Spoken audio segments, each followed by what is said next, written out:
Hi, smart moms and dads. Welcome to a special episode of the Brainy Moms podcast. We're going to talk about cognitive skills because they are so important. They are the skills that the brain uses all day, every day for thinking and learning.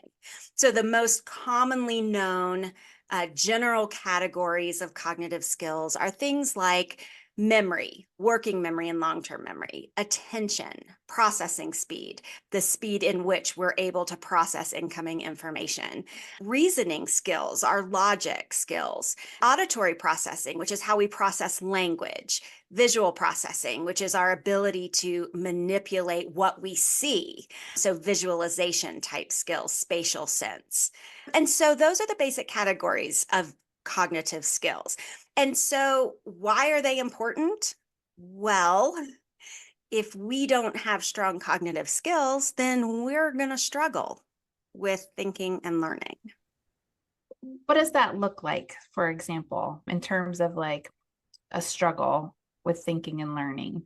Because what if you have, a student or a child who's doing really, really well, but they just have one little hiccup or issue that you're seeing? Like, what does that look like if there's an issue there? Yeah, so I'd love to do a demonstration. So, Okay. you and I, when we talk to parents about what it is that we do a demonstration so that they can see and feel, what the intersection of all of these cognitive skills looks like, right? So, can I put you on the spot? Yes. All right. So, in just a second, I'm going to ask you to spell the last name of the 16th president backwards. Now, the 16th president is the one who gave the Gettysburg Address, right? There's my tip for you. All right, so I'm going to ask you to do it. You can't use paper or pencil, right? You just have to use your brain. All right, but I'm only going to give you 10 seconds to do it. Ready? Go. Nlocnil. Yeah, Lincoln.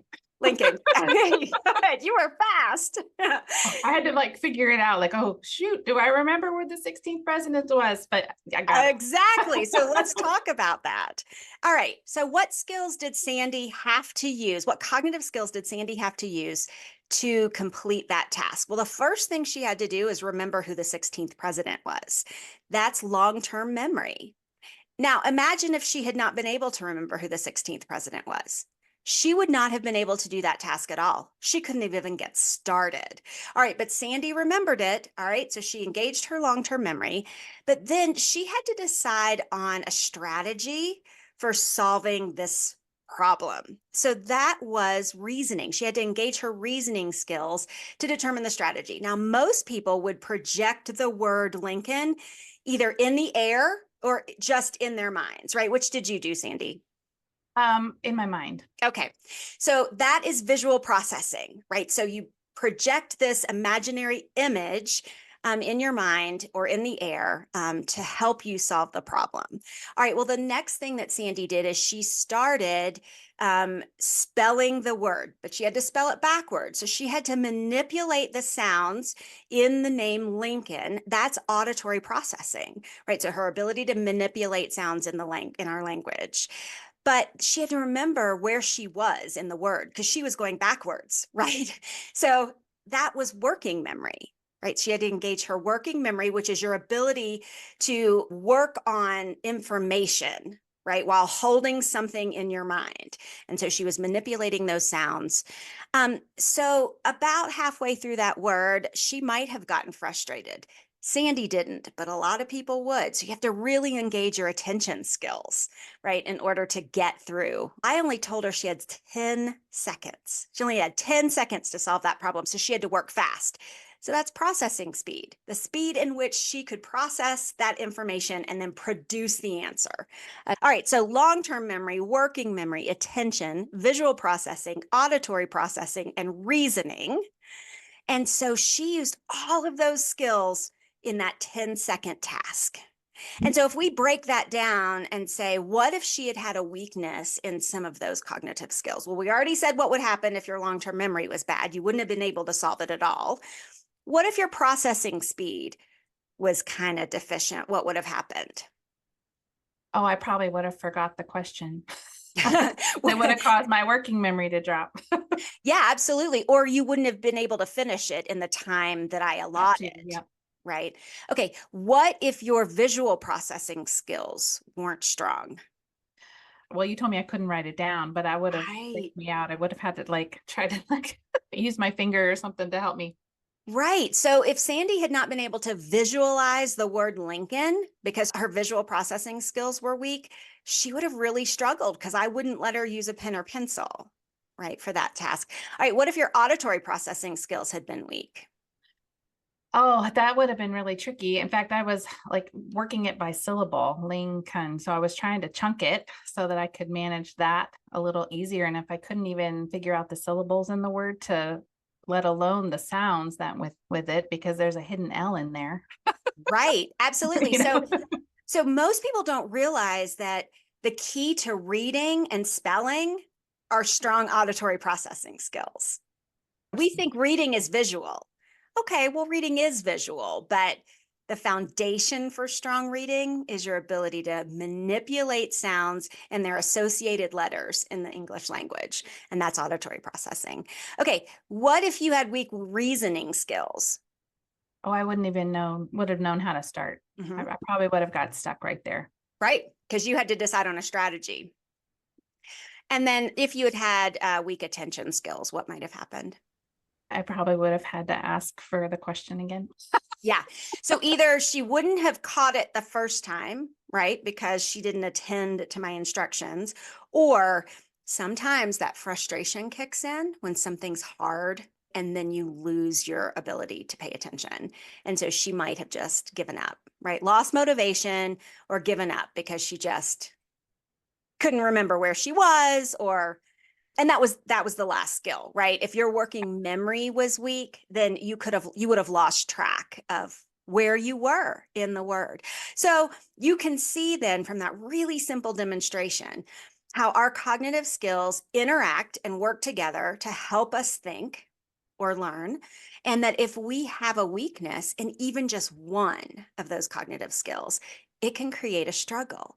And most people have at least one weak cognitive skill, but kids who are struggling in school usually have two or three weak cognitive skills. Well, I'm really excited about this, and we're really going to dig down on each skill individually. We're talking about attention, which is my favorite skill to talk about because I call it the gatekeeper of all skills. So most people think of focus when they think of attention, but it's Mhm. actually more complicated than that, right? Let's dig into that. What is attention? Are there different pieces to attention that a parent kind of needs to know about? Yeah, so attention is pretty complex. I mean, overall, if you think of an overall attention umbrella, that is the brain's allocation of processing resources towards something, like so towards a task or a stimulus. So there are multiple types of attention that researchers have identified. Selective attention, divided attention, sustained attention are the primary ones. Sustained attention is the ability to focus on a stimulus or a task for an extended period of time. So that's what we think of when we think of focus, right? It's sustaining those cognitive resources towards something. Where would you see, for example, with your child, if they had a weakness in that area, what would kind of stand out to you? Yeah. So the key to sustained attention is the ability to keep focused on a task without being distracted. So the ability to go from start to finish on a homework assignment or reading a chapter without getting distracted by something else happening in your immediate environment or even from your imagination. And other things can impact sustained Right. attention too. So if you're tired, Mhm. right? Then even if you don't have a deficit in sustained attention, you might temporarily have a struggle with it. You know, if you're tired, if you're not feeling well, or if you're hungry. How about selective attention? What is that? Yeah, so selective attention is your brain's ability to attend to the most important task or stimuli. So it's the ability to say, hey, there are four things going on in the environment around me right now, and I can pay attention to the one that I need to pay attention to, the one that's most important. So let's think about this in a classroom setting. So a child sitting in a classroom and they're supposed to be listening to the teacher, but the kid behind them is clicking their pen or chewing gum. There's movement to the right. There's a bird flew by to the left. Is Right. that what you mean by selective attention? To be able to focus in that one zone, I need to be listening to the teacher in front of me. That's exactly right. So Okay. it's the ability for the brain to kind of automatically say, the teacher's voice is the most important stimulus or the most important thing happening in my immediate environment that I need to be paying attention to, and tune out all of those distractors or those things that aren't really relevant at home. So let's say your child is doing homework, but you're cooking dinner. They're their sibling is talking on the phone, right? And so selective attention would mean they can focus on doing their homework while ignoring the pots and pans clanking in the kitchen and their siblings' conversation. Okay. So the third one was divided attention. Mhm. What does that one look Yeah, like? so divided attention is the ability to process more than one thing at the same time, or to have the cognitive flexibility to rapidly switch between those two demanding tasks or stimulus. So, for example, let's say you are cooking something and reading a recipe at the same time. So, it's the ability to read the recipe and crack the egg and whip it at the same time. Those are competing tasks, right? Like, so reading and then, of course, comprehending what you're reading while also using your motor skills to crack the egg, whip the egg, and then where does it go next? Well, let's talk about ADHD specifically. You did a study on ADHD. What did you find about attention and other cognitive skill relationships? Yeah, we've actually done a couple studies on ADHD, but we did a really big one on more than 4,000 people with ADHD from ages 4 through 40. And we looked at their cognitive profiles, right? And what we saw consistently across age groups from age 4 through 40 was that attention was not actually the weakest cognitive skill in ADHD.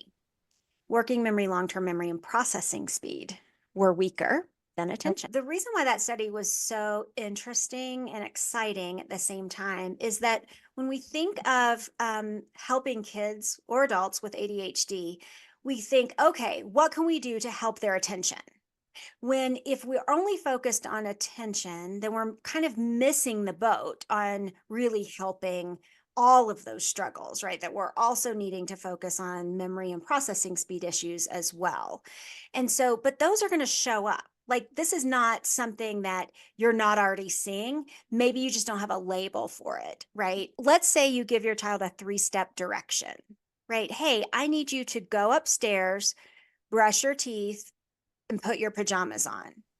Okay, 3 steps: go upstairs, second step, brush your teeth, third step, put your pajamas on. That requires working memory. And so you have to attend to the instruction initially, but then you have to remember what the instruction is as you're walking up the stairs. So not only do you have to remember what comes next, what have I already done? What were the 3 things that I was supposed to do? And so when you see your child not be able to complete all 3 steps, that's clearly a memory problem. The other issue is, let's say 30 minutes have gone by, right? It could be a processing speed problem. If your child is a slow processor, right, then that requires long-term memory then to keep track of all 3 steps, right? That isn't happening bam, bam, bam. That is happening over the period of 30 minutes, and they've already forgotten the 3rd step by then. What are the two memory skills and how do we need them to learn? Okay. So short-term working memory is our ability to capture information, hold it, and do something with it in the immediate term. So it's our ability to hear, hey, I need you to add 23 to 46. So we have to remember the two numbers, then we have to add them together and produce a sum. That is an example of how we would use short-term working memory. So you talked when the way you just explained it, that's actually an auditory side of that memory too. Is there a visual side to that? Absolutely. So a good example of visual working memory would be looking at a map while you're driving somewhere and saying, okay, I'm going to have to turn right, on Smith Street and left on 7th Street and then right again on Johnson Street. And then putting your map away so that you can safely drive and pay attention to the road, but being able to remember what the street names were and which way you're supposed to turn while you're driving. So that would be visual working memory. Okay. So, what I like to share with parents a lot of times is working memory is that memory that you need when you're telling your kids they need to go grab their school bag, go brush their teeth, get their shoes on, grab their water bottle, and meet me in the car. Yes. So Is that a good example? That's going to be sequential auditory working memory, right? So you're giving them a sequence of tasks that they need to remember and act on. You're actually expecting your child to act on something that you've said, and that requires strong auditory working memory. I bring that as an example with parents a lot because that's a frustration point, right? At home when you give your child tasks and they have a hard time following through on them. And when working memory is weak, what does that look like for the child? Yeah. So not only is it a source of frustration for the parent, Mm. you better believe it's a source of frustration for the child.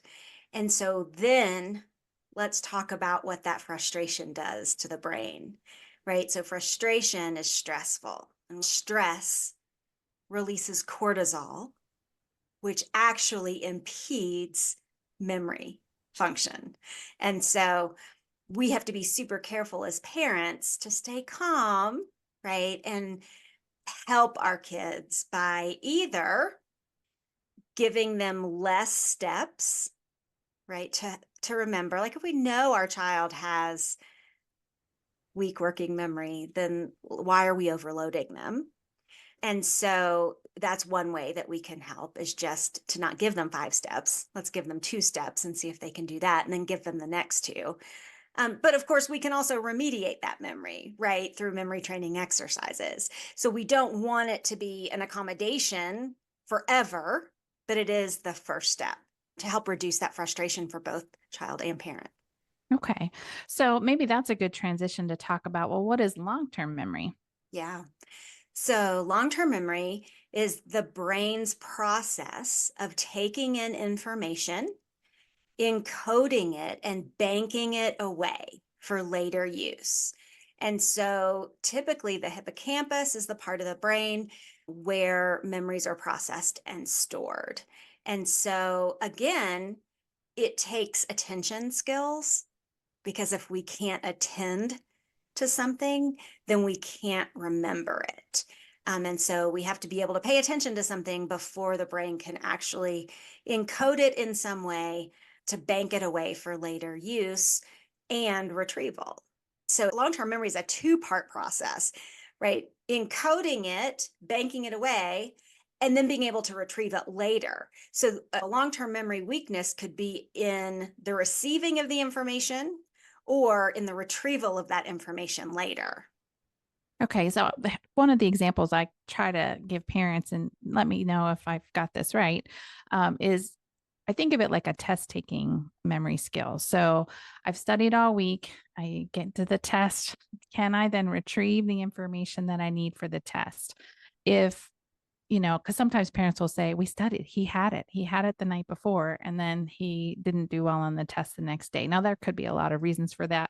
But It could also be that it didn't bank, right? It didn't get stuck in that long-term memory. So testing can kind of help us figure that out. But is that kind of a good scenario thinking about as the test taking memory? Can you take that information, hold it long enough to then use it when you need to, for example, on the day of a test? Right. I think that's a great example. And it gives us the opportunity to talk about, hey, what could have happened? Right. So for mom to say he knew it last night, right? But it has to be consolidated. And that happens during sleep. And so let's say you studied it and you were able to regurgitate it, back to your mom as she was quizzing you last night, but then you didn't get quality restorative sleep, right? Maybe because after you studied, you decided to log onto the computer and game for 3 hours. You were drinking a monster, caffeine drink while you were gaming for 3 hours.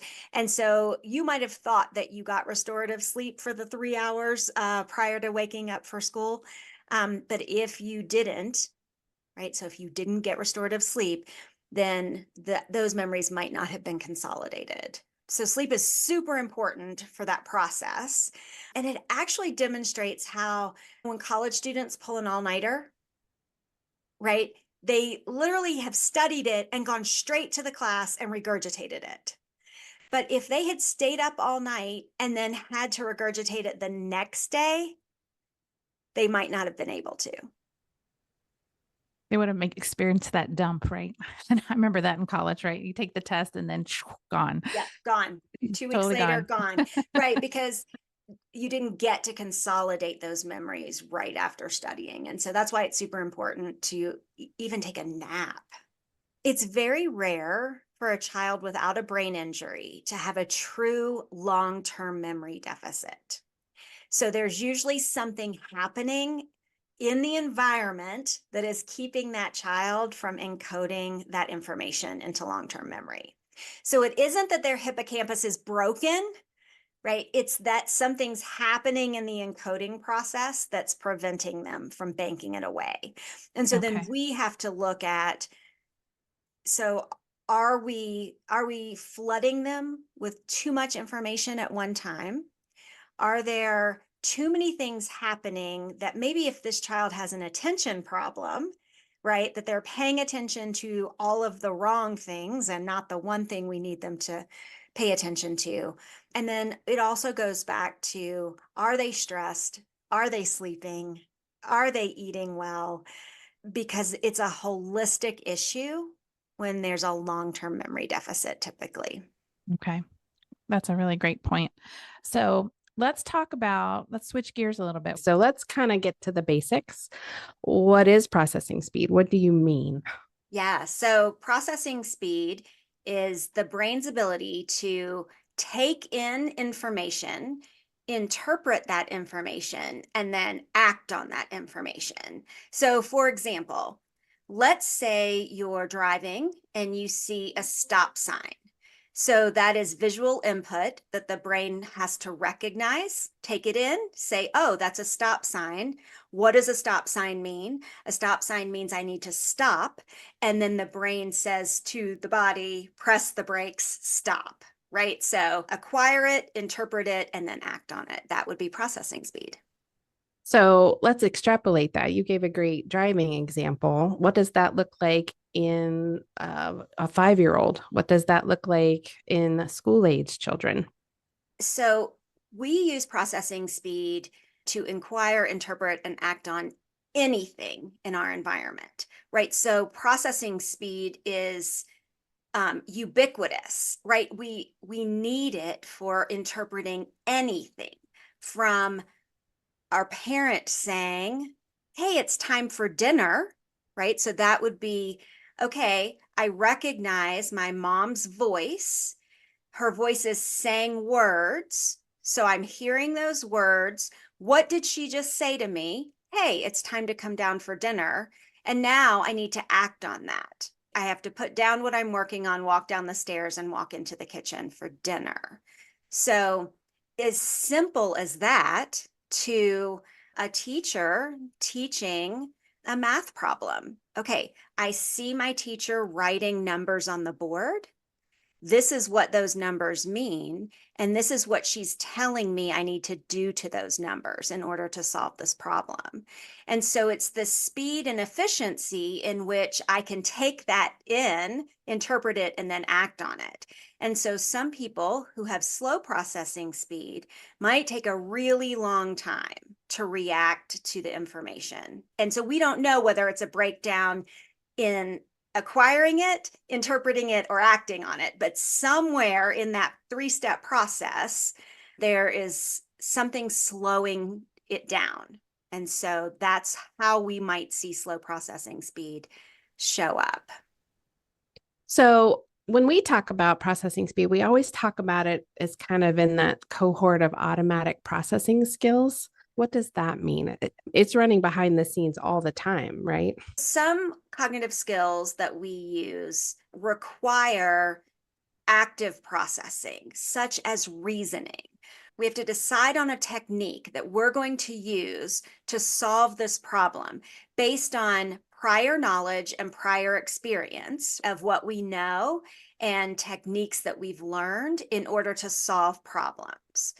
Processing speed is working underneath that process. How quickly we're able to retrieve those different techniques for solving a problem, how quickly we're able to act on those techniques for solving a problem. While reasoning is a higher order cognitive skill, processing speed is automatic. It is just how quickly those wheels are turning underneath how we've chosen to drive the car. How can that affect attention? Yes. So if our processing speed is slow and we have low attention skills, then it's very easy to become distracted because it's taking too long. If the underlying processing speed is slow, then that attention can be impacted. So that's really important to know because from, for example, a teacher's perspective, if a teacher's giving feedback to a parent, this happened to me this week where I was doing a consultation with a parent and the feedback they were getting was that their child just really had a hard time focusing. But when we did some testing, while there was some attentional component to it, there was a weak processing speed component to it as well. And that was just a really important piece of information. And I think a teacher could be empowered by knowing, well, they're processing slower. I might need to change how I am giving the information so that they can receive it more clearly and can process it at their pace. Yeah, absolutely. And so sometimes we don't give enough credence to the impact that processing speed can have on all of those other cognitive skills. And then, of course, all of the other subjects. How does weak processing affect things like reading? So a couple of different ways. We know that processing speed can impact working memory. And the reason it can impact working memory is because if our processing speed is slow and we're trying to hold multiple things in memory at one time in order to act on them, we might lose some of those items that we're holding in working memory because we're processing too slowly. And we require working memory in order to read fluently. And so it absolutely, processing speed can impact our ability to decode words. It can impact our ability to read fluently because if we're decoding too slowly, if we're breaking down or you're trying to manipulate the sounds and the letters that are attached to those sounds, if it's taking us too long to do that, then our reading is not going to be fluent. And when our reading is not fluent, then our comprehension is impacted, right? If it's taking us so long just to fluently read words, we're so focused on decoding words and we're not actually processing the meaning behind those words. So it has this trickle down effect. Slow processing impacts decoding, which impacts fluency, which impacts comprehension. Same in math, I'm assuming. Yeah, absolutely. We need to be able to hold things in working memory, right? Because math is exactly that. Like we're manipulating multiple pieces of information in order to solve problems. And so if we lose some of those pieces of information, then we can't solve the problem. But, another way that slow processing speed impacts math is that math instruction tends to go pretty quickly. And so if you have slow processing speed and you're not able to process the instructions quickly enough, the teacher has moved on to the next step or the next 2 or 3 steps in the problem solving process, and you're still on a prior step. So you're not even able to encode everything that she's saying. That leads to a lot of frustration for individuals with weaker processing speed, right? Absolutely. And then that frustration has an impact on processing speed as well. So it's this kind of vicious cycle. So what happens here is your processing speed is slow. You get behind in the instructional process, and that creates an emotional response. Frustration is an emotional response.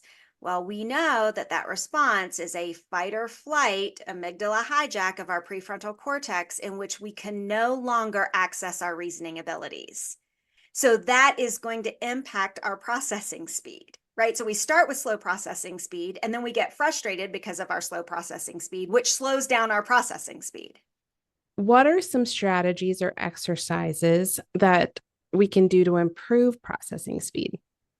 Yeah, so I think the easiest and simplest way for us to help build processing speed skills is through games.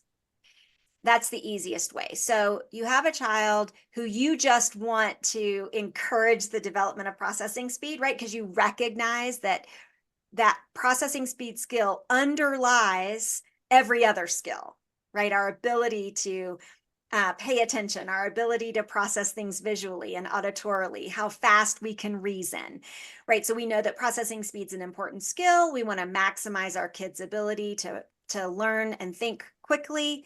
And so games, especially speeded and timed games, like Bop It and Simon and Spot It, all those where you have to do tasks quickly and accurately, are a phenomenal way to engage and increase processing speed.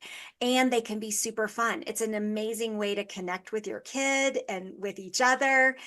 But that isn't how we remediate slow processing speed. So I want to really be clear about that distinction, that if your child truly has a processing speed deficit, all the board games in the world are not going to solve that issue. That requires a specific intervention, like cognitive training. Okay, we'll talk about cognitive training in just a little bit, but I want to kind of stay here for a minute. I want to just give some warning signs or some things. That's a great idea. Yeah, to look for. To help you recognize if your child might have slow processing speed. So one thing to look for is that your child takes longer than other people do to complete tasks or to respond to questions.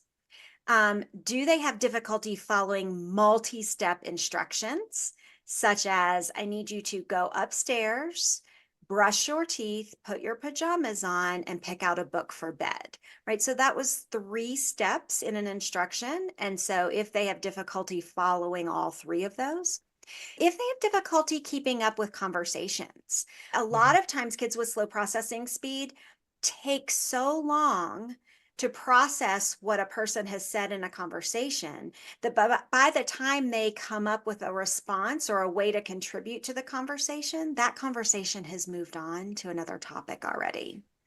Do they struggle to make decisions? Is starting tasks hard? That's a sign of slow processing speed. Do they miss social cues or kind of nuances in interactions? That's a sign. Do they need to reread information multiple times in order to understand it? Or do they need your directions repeated multiple times in order to understand it? Do they have difficulty with timed tasks or tests or assignments that are timed? And do they appear to be easily overwhelmed by information. And that is frequently because they're having a hard time processing all of it at once. So those are some red flags to look for. So academic performance would be that they read less fluently than their same age peers, that they have difficulty comprehending what they read. So their reading comprehension is low. Are they late turning in assignments consistently? Are they not able to finish classwork in the same amount of time that their peers can finish their classwork? Are they constantly asking for more time? Are they asking the teacher to repeat instructions because they only caught the first part and they were still processing that, so they don't know, oh, what was I supposed to do next? Does it take them longer to read chapter books? And sometimes these are reading struggles, right? But the difference is, do they know how to decode words versus does it take them longer to decode words? So that's the difference that we would want to look for. Do they know how to do the math problem? It just takes them longer to do the math problem. Those are some red flags, right? It can be really frustrating to have slow processing speed. It can impact self-esteem and self-confidence.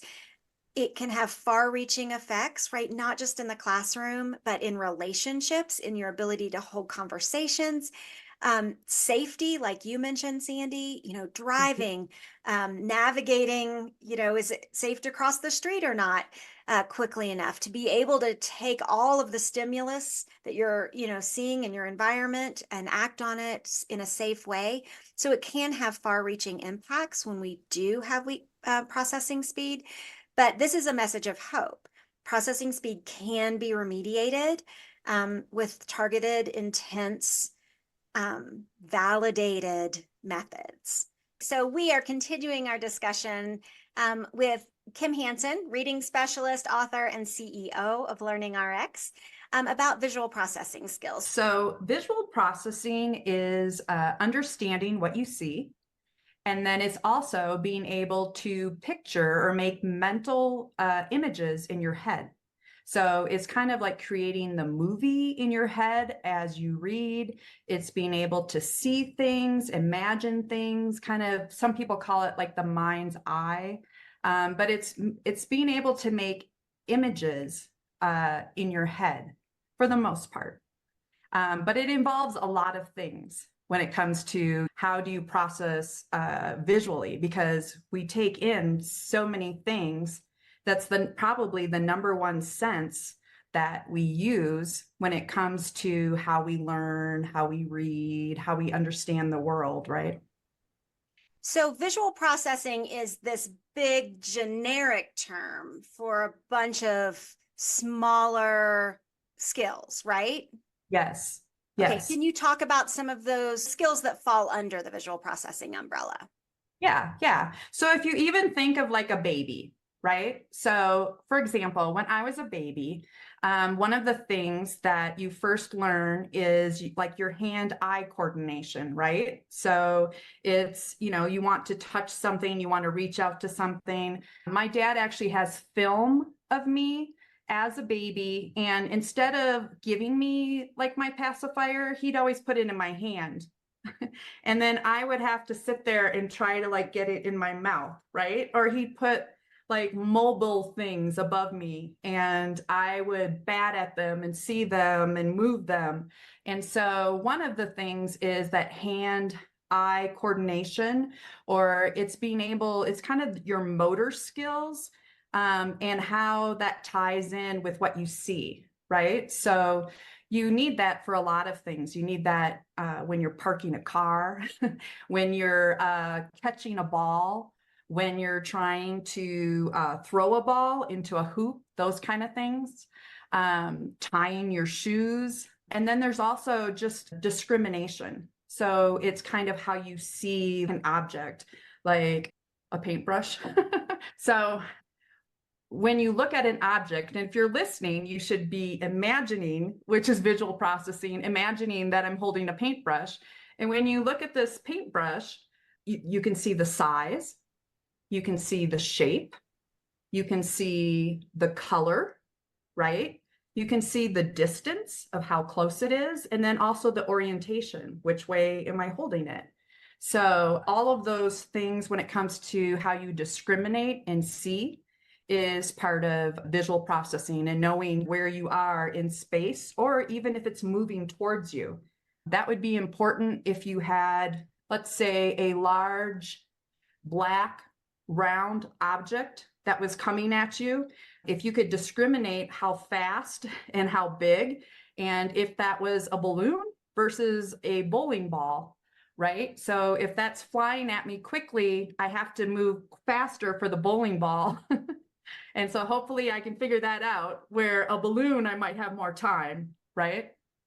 So is that visual discrimination is part of that process determining the emergent nature of what movement comes next? Is that part of visual discrimination, or is that a reasoning skill that's separate? Like, oh no, it's a bowling ball, it's going to hit me and break my nose, versus, oh, it'll be okay, I don't have to move as quickly for the balloon. Right. But the faster you can discriminate and make those choices, the safer you are. So I could see why that would be important for driving. Yeah. So it's also like, if you think of the ability to match something, or to sort something, or to track something, to visualize something, to also hold something that you see in your memory. So all of these things kind of play into that how you process visual information. What's the difference between vision or eyesight and visual processing? We've talked about it a little bit, but we might get stuck, because if you say, oh, my child has an issue with visual processing, would you necessarily go to an eye doctor to help you with that? So an eye doctor is for seeing clearly, typically, and being able to track, and teaming. So both of your eyes working together is typically what you would even do like vision therapy for, unless it kind of goes into more of a cognitive area. But typically it's being able to see clear. And most people that struggle with visual processing, most of them can see clear.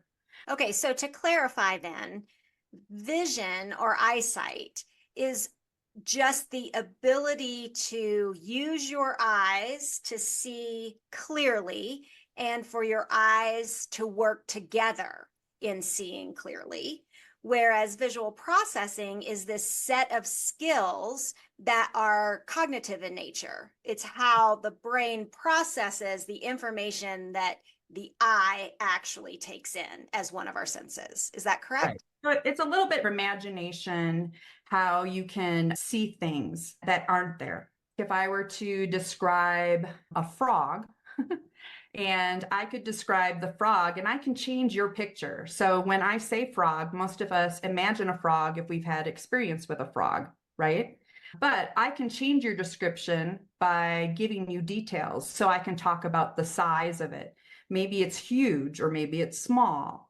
Maybe it has polka dots on it. Maybe it's not green. Maybe it's actually pink with blue polka dots. Maybe it has a smile on its face. So I can change your image. I can talk about what's in front of it, what's behind it, what's above it, what's next to it. And so it's being able to see that in your head. So someone who'd be good at visual processing is usually good at finding things. They're usually good at reading maps. They're usually good at being able to understand what you're asking them, or what they're listening to, or what they're reading. Visual processing has a lot to do with comprehension, creating that movie in your head as you're listening, or as you're reading, as you're learning. Well, so that's a great segue then into, why do we need strong visual processing skills to learn? So in reading or writing, how do we use those skills? So it really is making that picture, right, as you're reading. First of all, you have to be able to see what what letters you're looking at, right? In the very beginning, and the orientation, the letter B, right? So you should be able to know that that's a B, no matter what the font is, no matter what the color is, the shape is, the size is.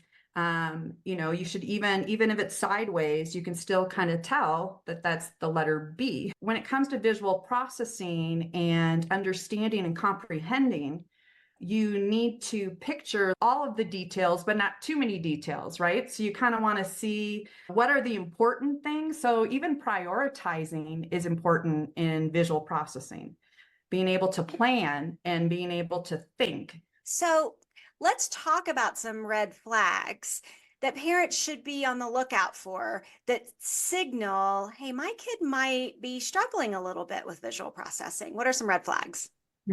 So hearing, I don't understand this, hearing, I can't find this, not being able to sort, not being able to match, getting something just very confused are all examples of what you would find in someone who struggles with visual processing. So it's kind of like that you can almost see there's no movie happening in their head. Anytime you're doing word problems and somebody is confused or doesn't understand, not being able to answer questions after listening to a paragraph or reading a paragraph, if they have a hard time manipulating shapes, or not being able to identify them, and definitely just not understanding. The great thing about visual processing is it can be developed, just like all of our cognitive skills. Thank you so much, Kim, for coming on. Our topic today is auditory processing, and who better to help us dig deeper into this topic than our very own co-host, Dr. Jody Jedlicka, who is a doctor of audiology and has specialized in the diagnosis and treatment of auditory processing disorders. Good morning, Jody. What is auditory processing, and why is it important for our overall ability to communicate and understand speech? People think of a hearing problem as difficulty actually perceiving sound. But there's so much that happens once that sound gets past the ears. So it's what's happening in the brain when you are hearing something. People think that you hear with your ears. You don't hear with your ears. You perceive sound with your ears, but you really hear with your brain. And so when we talk about auditory processing disorders, it can affect a whole host of different behaviors and developmental things in kids. But auditory processing is like an umbrella term.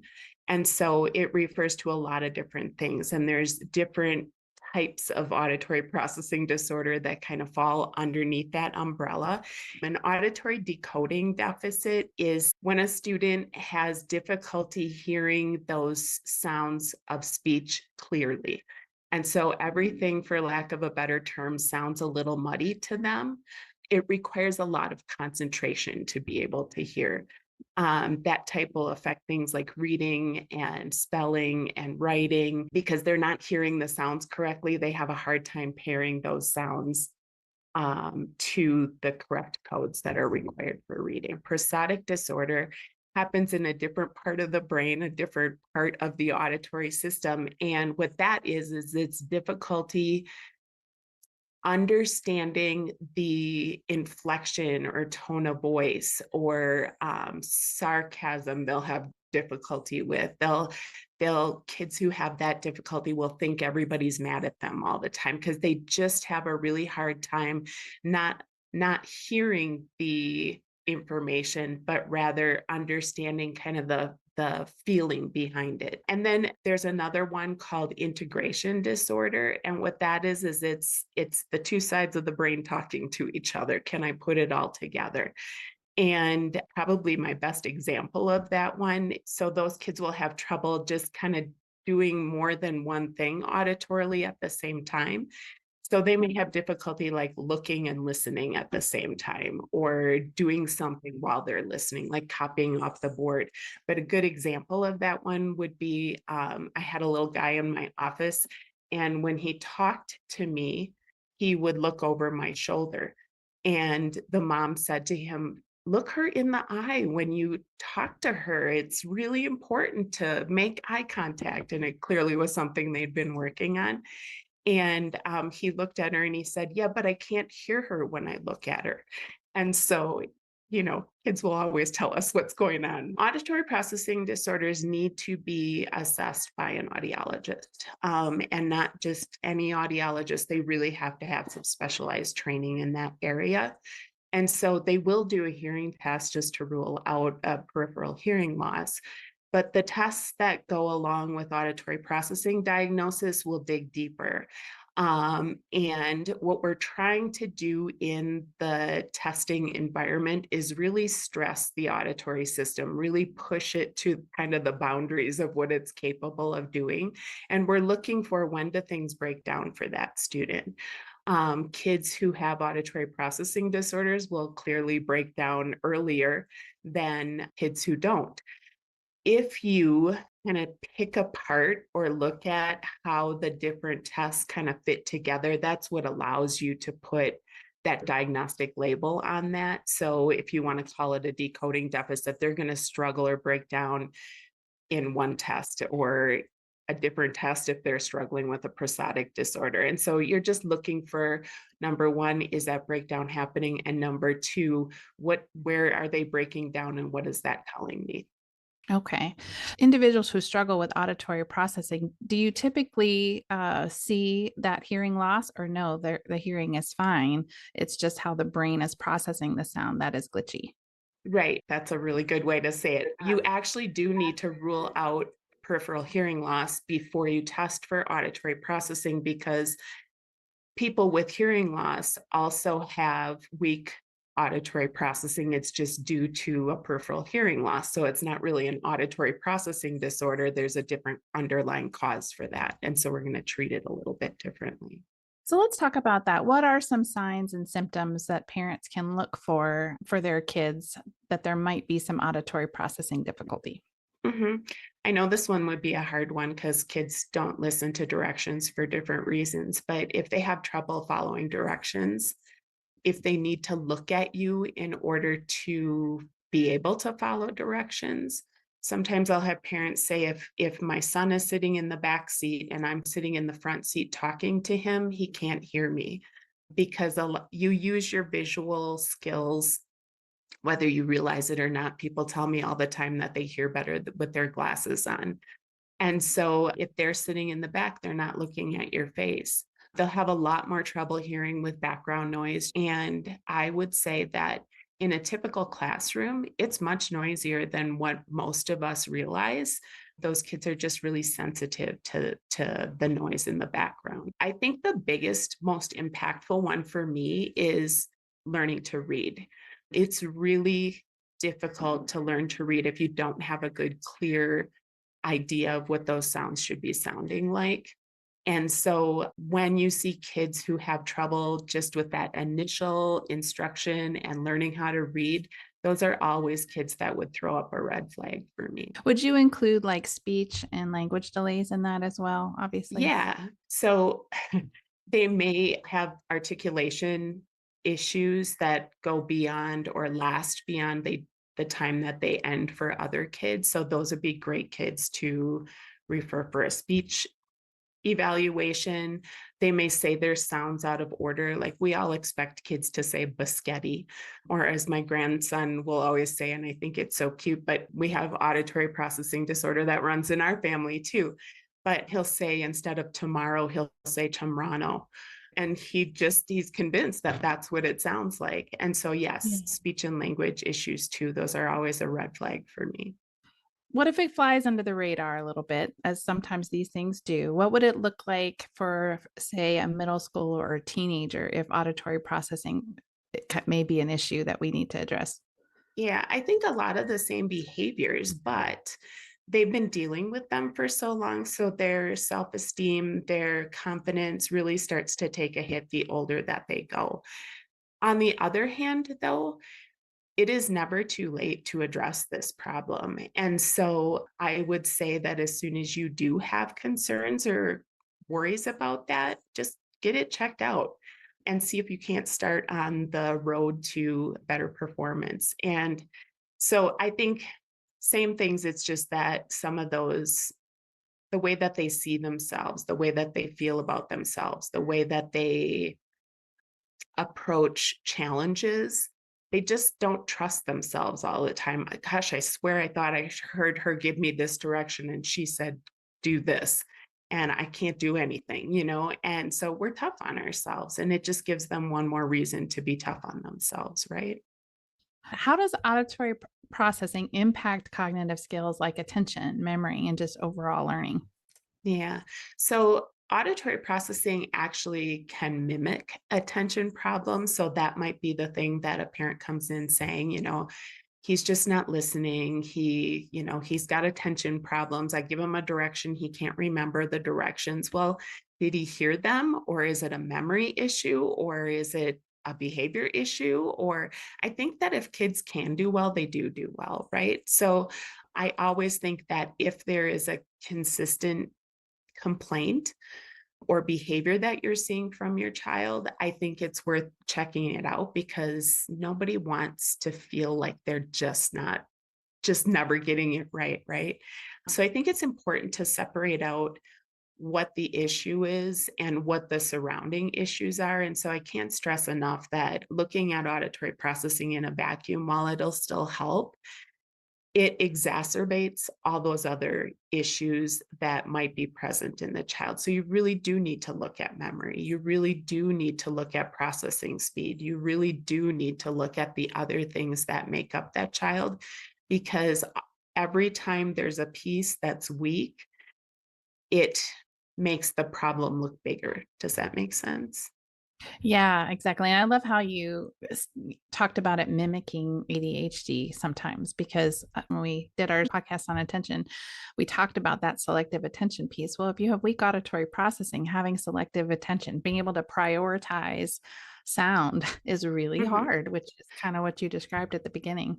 Yeah, and I think that kids learn what they can do and learn what they can't do. And then they don't actually even put forth the same amount of effort if they don't think they can do it. So auditory training is much like we would do with somebody who has a hearing loss. But what you're doing is you're training them to hear the sounds, recognize the sounds clearly, hear them in the right order, hear them accurately, be able to play with and manipulate those sounds. And not only is that a good way to treat an auditory processing disorder or weakness, but it is also one of the key critical skills kids have to be good at in order to have reading and spelling come more easily to them. And so we have the added benefit of kind of hitting a couple different directions. What is it that we do specifically that addresses this auditory processing weakness that's different than what you may find, for example, in an audiologist's office? Yeah. So auditory processing is actually what brought me to Learning RX. Our auditory training piece of our program is so far beyond anything else that I've ever seen, because we're doing metronome training and because it is so targeted.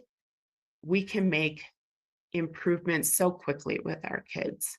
The other thing I really love is the way that it's put together allows a trainer to be on the lookout for what that student's errors are and to adjust their target sounds that they're working on the fly. And it can happen so quickly that there's not even a pause in the action that we're doing.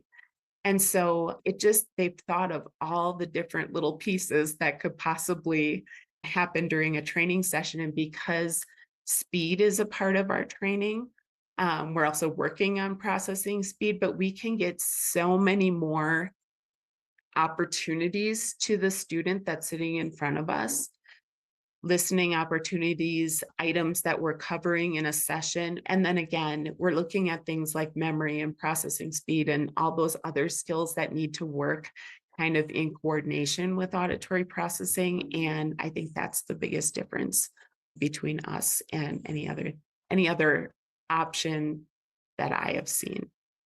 It's more of a whole brain approach, really, 'cause Exactly. we're trying to get the whole brain to work together more efficiently. You mentioned the metronome, and just how powerful that is. Why is that so impactful for auditory processing? Yeah, because timing issues, like my grandson who says Toronto, he doesn't hear the order that those sounds go in, and sounds and words happen in milliseconds. I mean, tiny. And so the metronome training helps them speed up their thinking, their ability to recognize those sounds and to hear them in the right order, which again is another thing that our training does, is it helps them to hear them in the right order. It helps them to play with and manipulate those sounds so that they can get better at that. Thank you, Dr. Jody. What is logic and reasoning from our perspective? Okay. So it's the ability to use some sort of procedure to solve a problem. That is what fluid reasoning is. Okay. So this is a higher level thinking skill, right? Absolutely. It Okay, is so what not does that automatic mean? processing. Okay. Right. So we have skills that are automatic processing skills, like processing speed and attention.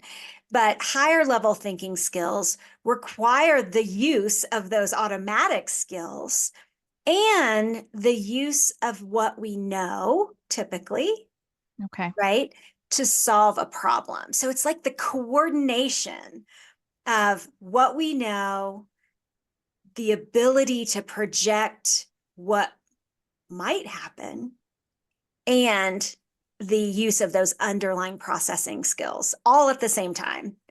I mean, it's the cornerstone of thinking and learning. In fact, some researchers say that fluid reasoning is intelligence. A student who has great logic and reasoning skills would be able to generate ideas and possible outcomes pretty quickly, given a set of facts or possibilities.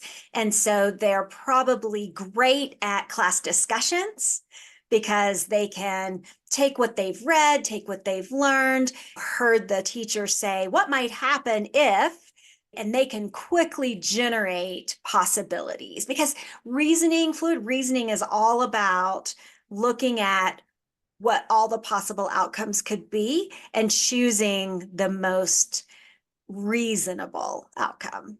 And so if you have strong reasoning skills, then you will probably do really well in math and really well in science, because the scientific method is all about taking what you know, generating hypotheses about what could be, and then acting on those. So we automatically think, oh, you're great at logic, you're great at reasoning, so those STEM fields are perfect for you. But reading also requires reasoning. And I'm sure that you see that with your clients all the time. Right. Because that drives comprehension, right? And it drives the ability to understand how the English language works, how we organize our language, how we spell our language. There's a lot of logic associated with reading for sure. Absolutely. I mean, even something as simple as you see a word that has I before E. And so you have to say, okay, what is the rule that I apply when I'm reading this word? Yes, exactly. So let's think about that on the flip side of the coin academically. If you were weak in logic and reasoning, we talked about, for example, science, where would we might see a hiccup in that logic and reasoning if a student's weak in that area, for like example, a science experiment? Yeah, so it would make it difficult to generate a hypothesis if you are weak in logic and reasoning skills. And so when we're generating hypotheses, we are taking what rules exist about the natural world, and then say, if we combine these two things, knowing these rules about the general world, what might happen? Can test taking be hard for somebody who has weak logic and reasoning skills? Absolutely, especially a test with multiple choice answers, because you have to determine what is the best possible answer out of these 4 or 5 choices. And so you have to be able to reason through why or why not each answer is the plausible answer, right? I would say critical thinking kind of lands in this logic and reasoning bucket. So much so that, especially in elementary and early middle school, we were putting a lot of effort into building these critical thinking or logic and reasoning skills a little too early, because they've come at a detriment to building skills like processing speed, building skills like working memory and long-term memory. What are your thoughts on that hypothesis? Yeah. So I think that that's a pretty astute observation. So first of all, I think it's important to help kids learn to think. I think it's important to help kids learn to reason through possibilities, right? Because we don't want them to just memorize information and regurgitate information and not know what to do with the information. And so the older they get, the more application becomes important. And so without the ability to critically think through all the possibilities, then they're not going to be able to apply facts, right, in the real world and in education settings. But it's putting the cart before the horse. Right. Right. So critical thinking skills require strong underlying learning skills, underlying cognitive skills. So if we have weak attention skills, weak memory skills, weak processing speed, weak visual and auditory processing, then we can't learn to think critically because we're stuck in the cycle of I can't even remember the rules about the world because my memory is weak. I didn't pay attention. I couldn't pay attention to the lecture that then led up to this assignment of applying what the teacher taught us to now solving a problem because my attention skills were weak. My processing speed is so slow that I couldn't keep up with the discussion. So I don't even know what we're supposed to be thinking critically about yet. So it's putting the cart before the horse to expect kids to learn how to apply the information that they've learned in a critical way if they're still struggling with the ability to learn the basics. Well, and developmentally, the prefrontal cortex isn't even online until later, right? Absolutely. And that's the part of the brain we're talking about. So reasoning, we would argue, happens in the CEO of our brain. So the prefrontal cortex, which by the way is not fully developed until the mid-20s. There's some research to suggest it happens even later than that. And can we do things to help speed up the development of the prefrontal cortex? Absolutely. But we have to recognize that those processes aren't fully integrated at age 7. And so as much as we want to push our kids academically, we can't skip over those underlying foundational skills that they need first. So we've talked about how weak logic and reasoning can show up academically. Let's talk about behaviorally. Yeah. How does it show up there? Yeah. So it's very difficult to reason through all of the possible outcomes unless you have strong reasoning skills. And so when a friend dares you, to drive 100 miles an hour, down this dirt road without strong reasoning skills, you aren't going to quickly be able to generate all of the potential outcomes of that behavior. And so it can be absolutely dangerous, right? So how do we start building those skills?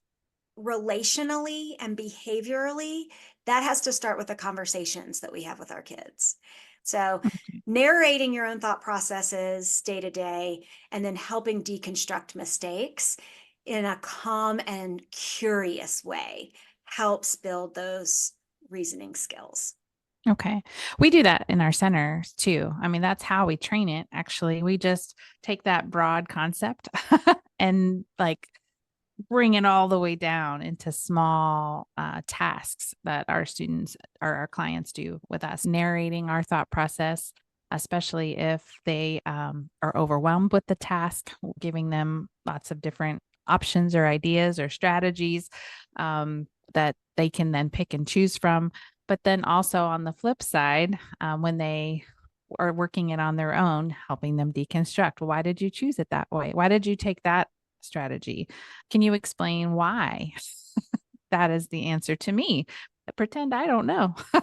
Absolutely.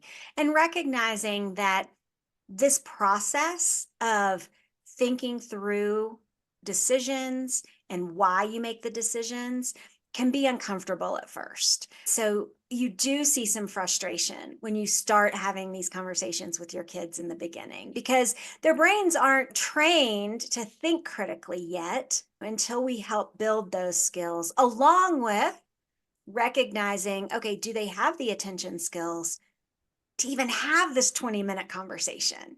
And if not, we got to go back to the basics there too. Do they have the memory to even remember why they made the decision they made? Again, it goes back to, we can't put the cart before the horse.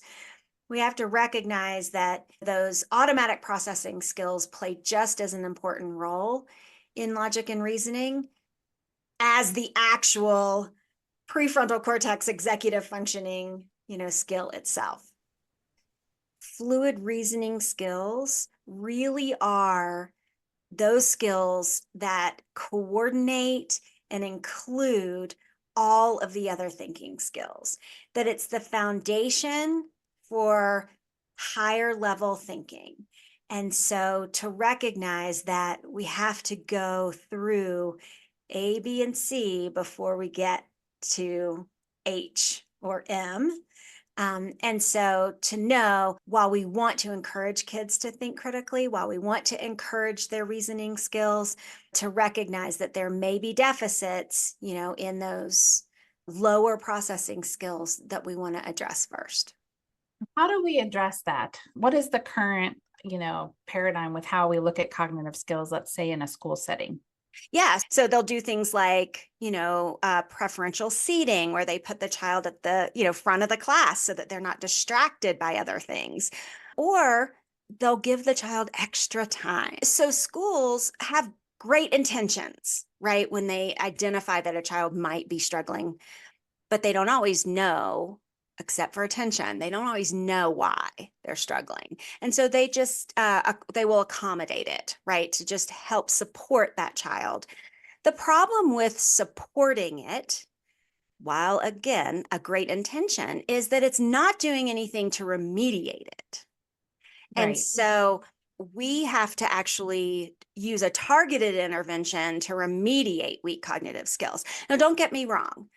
Not every child who has a weak cognitive skill needs an intense intervention, right? Some kids are going to respond to some fun games or strategies to just improve those cognitive skills a little bit. But when you're seeing your child truly struggling, and if there's a chance that 2 or 3 of those cognitive skills are weak and creating that struggle, then we need to go in and do an intervention. And so for us, what you and I do is we strengthen those cognitive skills through cognitive skills training. And so we do that by using very intense, very complex, targeted, carefully selected, human delivered activities, mental activities. They're fun. They feel like games, even though they're hard, right? To drill down on those weak cognitive skills and hope to strengthen them. So let's talk about intensity. Why is that so important to build a cognitive skill? Yeah, so that repeated exposure is really what drives neuroplasticity. And so we can't just dabble in activities here and there and expect to see change. And so for our neurons to grow or to regenerate or to be generated in the first place, we need our brains to release a protein called BDNF, brain-derived neurotropic factor. That's like miracle grow for the brain. And so that's only released through intensity. Right. So we know it's released during physical exercise. So like intense aerobic activity releases BDNF. The hypothesis also is that intense cognitive activity will release BDNF. And so that's what you need in order to drive neuroplasticity, to drive those changes in the brains. So that intensity is critical to that process. Now, you also mentioned that human face-to-face, one-on-one kind of interaction for training. There's lots of brain apps out there and things that you can do. What's the difference? Why would one be more beneficial than the other? I love that question. In fact, it's one of my favorite questions to answer, and there are multiple reasons. There's so much research that says that the number one predictor of success from an intervention is the relationship with the person who's delivering the intervention. And so if we apply that to the cognitive training environment, then the number one predictor of success is going to be your relationship with the cognitive trainer that's delivering that. And so, we think that some of those reasons are motivation, right? So if you're playing a brain game on your laptop and you get frustrated when that game gets hard, what are you going to do? Turn it off. Yeah, you're going to shut the laptop. You're done.